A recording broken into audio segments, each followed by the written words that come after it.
င်္ဂလာပါကျွန်တော်တို့စီကနေပြီးတော့ဒီ Gemini Pro 80 month plan ကိုဝယ်ပြီးသွားပြီဆိုရင်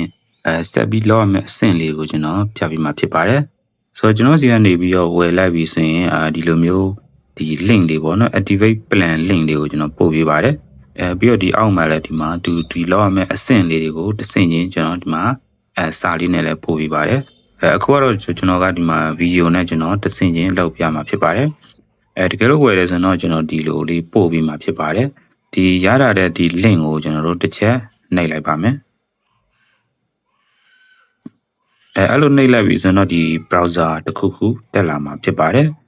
ဆိုတော့ဒီလို browser လေးနဲ့တက်လာပြီဆိုရင်ဒီညာဘက်အပေါ်မှာရှိတဲ့ဒီ profile ကနေပြီးတော့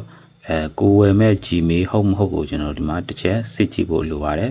တကယ်လို့ဒီညမှာကိုက sign in မဝင်ရသေးဘူးပြီးတော့ဒီဝင်ထားတဲ့ Gmail ရတယ်ကိုဝယ်မဲ့ Gmail မဟုတ်ဘူးဆိုရင်တော့ဒီနားလေးကိုနှိပ်ပြီးတော့ဒီမှာသွားပြီးတော့ add account လို့မဟုတ် sign in သွားပြီးတော့လုပ်ပြရမှာဖြစ်ပါတယ်ဒါဆိုတော့ကျွန်တော်ကဒီမှာဒီဝယ်မဲ့ Gmail လေးကိုဒီမှာ sign in ဝင်လိုက်ပါမယ်ဒီညာဘက်အပေါ်မှာကိုဝယ်မဲ့ဒီ mail နဲ့ကျွန်တော်တို့ဒီမှာ sign in ဝင်ပြီးသွားပြီဆိုတော့ဒီလိုစာမျက်နှာလေးပေါ်လာမှာဖြစ်ပါတယ်တကယ်လို့ဒီလိုစာမျက်နှာမပေါ်လာဘဲနဲ့ဒီမှာ Google One isn't available ဆိုပြီးတော့ပြနေတယ်ဆိုတော့ဒီ VPN လေးတစ်ခုခုချိန်ပေးဖို့လိုပါတယ်ဆိုတော့ VPN ချိန်ပြီးသွားပြီဆိုတော့ဒီလိုမျိုးပေါ်လာမှာဖြစ်ပါတယ်ဒါလေးပေါ်လာပြီဆိုရင်ဒီမှာကျွန်တော်တို့အောက်မှာ activate plan ဆိုတဲ့ဒီအပြရောင်ခလုတ်လေးကိုတစ်ချက်နှိပ်ပြလိုက်ပါ